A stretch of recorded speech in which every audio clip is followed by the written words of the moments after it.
আজকের বিষয়টা অনেকের কাছে খুব ছোটোখাটো মনে হবে, কিন্তু এটা অনেক গুরুত্বপূর্ণ। আমাদের জীবনের বদনজর আমাদের নিজেদের এবং অন্যদের অনেক ক্ষতির কারণ হয়ে যায়। কোরআন হাদিস এই বিষয়ে অনেক গুরুত্ব দিয়ে বলা হয়েছে এবং আল্লাহ তাআলা স্বয়ং নবীদেরকেও এই হেফাজত করেছেন। তিনি বলেছেন কিভাবে বদ নজর দিয়ে নবী করিম সাল্লাল্লাহু আলাইহি ওয়াসাল্লামকে জাদুটোনা ছাড়া বদ নজর দিয়েও তারা ওনাকে শেষ করতে চেয়েছে তাদের পক্ষে সম্ভব হলে। এই বিষয়ে আমরা আজকে একটু জানবো। একটা হাদিস থেকে শুরু করি। রাসূলুল্লাহ সাল্লাল্লাহু আলাইহি ওয়াসাল্লাম হাদিসে বলেছেন যে আল্লাহ তাআলার কিছু যখন নিয়ামত কাউকে দেন, এই নিয়ামতগুলোর কিছু দুশমন আছে। তো সাহাবা কেরাম জিজ্ঞেস করলেন, নিয়ামতের দুশমন কারা? কারা হে আল্লাহ রাসূল? তিনি বললেন যে আল্লাহ তাআলা কাউকে ভালো কিছু দান করলে এটা নিয়ে যাদের মনে হিংসা সৃষ্টি হয়, এরা হচ্ছে আল্লাহ নিয়ামতের দুশমন। তাকে এত ভালো কিছু আল্লাহ কেন দিলেন? এটা অরিজিনাল হিংসা থেকে আসে, কিন্তু হিংসা ছাড়াও বদনজর লেগে যেতে পারে।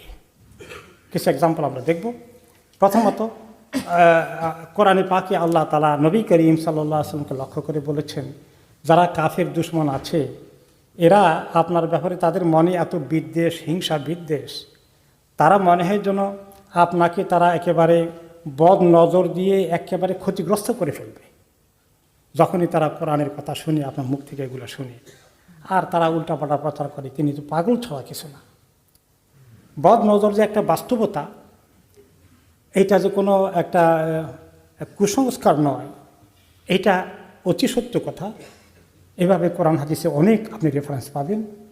ইয়াকুব আলাইহিস সালামের ছেলেরা যখন ফিলিস্তিন থেকে মিশরে আসছিল খাবারের জন্যে দুর্ভিক্ষের সময়, নবীর বেশ কয়েকজন, প্রায় ৬-৭ জন একসঙ্গে আসতেছে নবীর ছেলেরা। আর নবী ইয়াকুবের ছেলেরা দেখতে শুনতে খুব সুন্দর ছিল, খুব স্মার্ট, খুব মানানসই, লম্বা চূড়া, গায়ের রং, সব কিছু। তিনি বললেন, আমার সন্তানরা তোমরা সবাই একসঙ্গে এক দরজা দিয়ে শহরে প্রবেশ করো না, তাহলে সবাই তোমাদের দিকে তাকিয়ে তাদের তাক লেগে যাবে এবং এই বদনজর তোমাদের ক্ষতিগ্রস্ত করবে। বিভিন্ন গেটে দিয়ে একজন একজন করে আলাদা আলাদা করে ঢুকো। এটা আরেকটা প্রমাণ। এবং প্রচুর সংখ্যক হাদিস এসেছে, রাসূলুল্লাহ সাল্লাল্লাহু আলাইহি ওয়াসাল্লাম বলেছেন বদনজরের ক্ষতি কেমন হতে পারে। তিনি বলেছেন যে বদনজর মানুষকে অনেক ক্ষতিগ্রস্ত করে। আয়েশা রাদিয়াল্লাহু আনহাকে তিনি নিজে বললেন যে তুমি সবসময় নিজে বদনজর থেকে আল্লাহর কাছে পানা চাইবে, দোয়া করবে। তুমি মনে রাখবে বদনজর একটা সত্য জিনিস, এটা ঘটে, এটা বাস্তবতা আছে। তারপরে তিনি বললেন যে বদনজর কোনো কোনো সময় একটা মানুষকে পাহাড় থেকে উপরে উঠে গেছে, অনেক উপরে পৌঁছে গেছে। এটা কোনো বাহ্যিক ব্যাপারে হতে পারে, অথবা কোনো রুহানি বিষয়ে হতে পারে, যে কোনো ব্যাপারে একটা লোকের অনেক উন্নতি হয়েছে, তারপরে যেভাবে একটা লোক পাহাড়ে উঠে ধপ করে পড়ে অ্যাক্সিডেন্ট করে মারা যেতে পারে, বদনজরের কারণেও মানুষ অনেক কিছু জীবনে অর্জন করলে বদনজর লেগে মানুষ এভাবে পতন হয়ে যেতে পারে, ক্ষতিগ্রস্ত হয়ে যেতে পারে। তারপরে তিনি বললেন বদনজর একজন মানুষকে কবরে ঢুকিয়ে দেয়, আর উটটাকে পাতিলে, হান্ডিতে ঢুকিয়ে দেয়। কারণ উটে যখন অসুস্থ হয়ে পড়ে বদনজরের কারণে, তখন তাকে জলদি করে জবা করে পাকসাপ করে আরবরা খেয়ে ফেলত। তারপরে তিনি বললেন আমার উম্মতের মেজরিটি মানুষ মারা যাবে আল্লাহ তাআলার ফয়সালার ভিত্তিতে, আল্লাহর অনুমতি সাপেক্ষে বদনজরের কারণে আমার উম্মতের অধিকাংশ লোক মারা যাবে। আয়েশা রাদিয়াল্লাহু তাআলা তিনি বলেন যে তুমি সব সময় আয়েশা বদনজর থেকে পানা চাইও আল্লাহর কাছে, সব সময় দোয়া করো। নবী করিম সাল্লাল্লাহু আলাইহি ওয়াসাল্লাম একবার আমরা বাড়িতে বেড়াতে আসছিলেন, কেউ ছোট্ট একটা মেয়ে ছিল, তার গালে অনেকগুলো কালো কালো দাগ। তিনি দেখি বললেন এই মেয়েটার কেউ বদনজর দিয়েছে, স্পটগুলো হয়েছে, তোমরা তার জন্য রুকিয়া করো। বুখারী মুসলিমের হাদিস। আসমা বিনতে উমাইস রাদিয়াল্লাহু আনহা বলেন যে আমার বাড়িতে নবী করিম সাল্লাল্লাহু আলাইহি ওয়াসাল্লাম এসেছিলেন এবং দেখলেন যে আমার বাচ্চা কাচ্চাগুলোর শরীর বেশি ভালো না, সবগুলো লিনথিন পাতলা, শরীরটা ভালো করে গঠন হচ্ছে না। তিনি বলেন কি ওদেরকে খাবার দাবার ঠিক মতো দাও না? তিনি বলছেন, না রাসূলুল্লাহ, খাবার দাবারের সমস্যা না, সমস্যা হলো আমার বাচ্চাগুলোকে এত বদ নজরের এফেক্ট হয়, বদ নজর ওরা কোনো রকমেই সহ্য করতে পারে না, তারা অসুস্থ হয়ে পড়ে। তখন তিনি বললেন যে রুকিয়া করো। কী দিয়ে রুকিয়া করবে জানো? তিনি কিছু আয়াত পড়ে দিলেন, বললেন যে এগুলো দিয়ে রুকিয়া করো।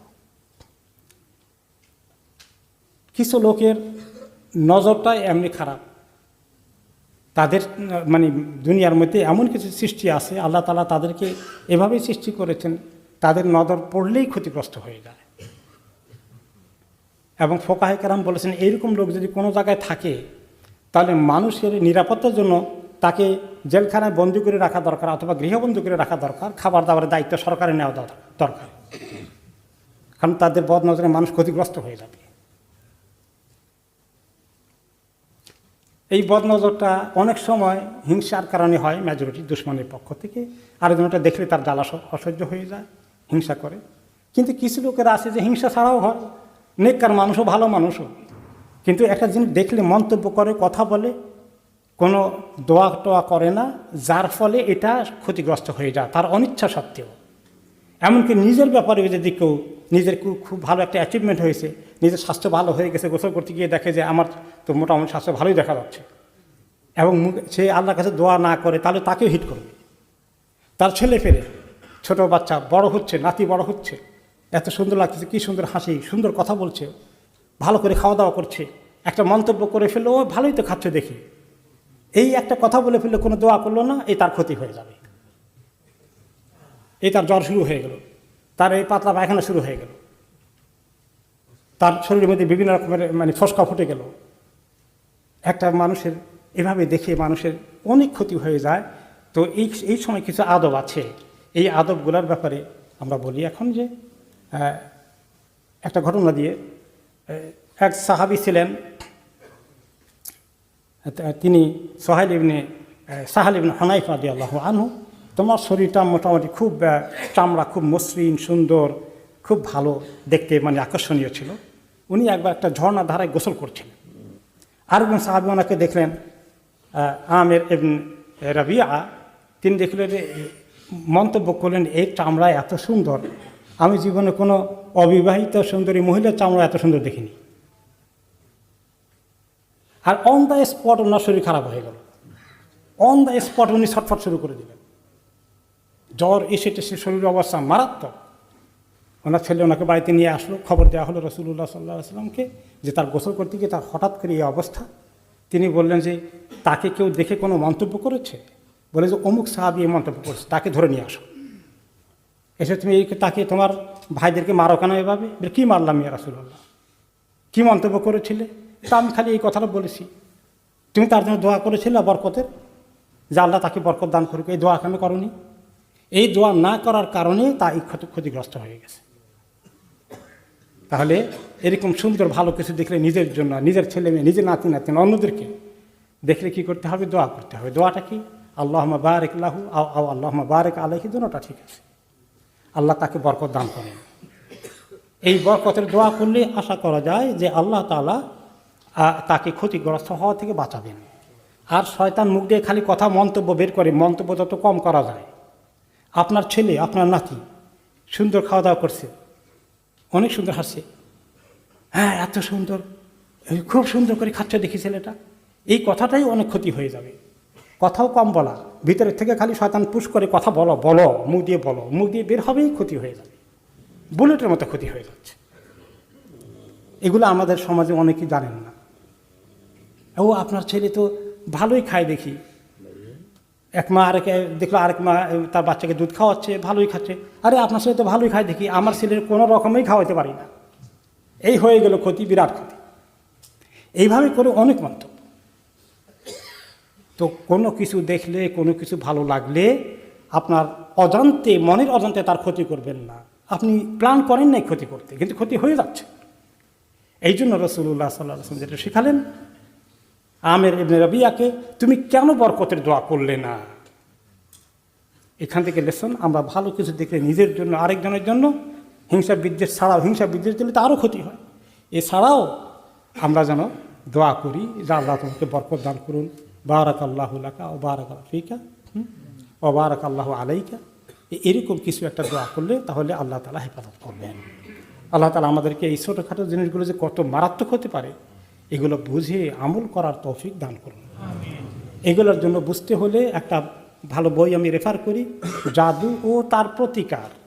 এই বইটা আপনারা জোগাড় করবেন, বাংলায় আছে এবং বাংলাদেশে পাওয়া যায়, এই দেশে এখন সবসময় আসে না, ইন্টারনেটে পাওয়া যায়। জাদু ও তার প্রতিকার, এই বইটা পড়লে তার শেষের চ্যাপ্টারে আপনি এই বদনজর সংক্রান্ত প্রচুর ইনফরমেশন পাবেন, জানা দরকার। এই সুন্দর জ্ঞানের কথাগুলো বইয়ের মধ্যে পড়ে থাকলেও আমাদের জীবনে জানলাম না, মানলাম না, ক্ষতিগ্রস্ত হয়ে গেলাম।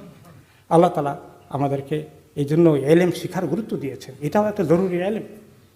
নিজেকে ক্ষতি থেকে বাঁচানো, অন্যদেরকে ক্ষতি থেকে বাঁচানো। আল্লাহ তাআলা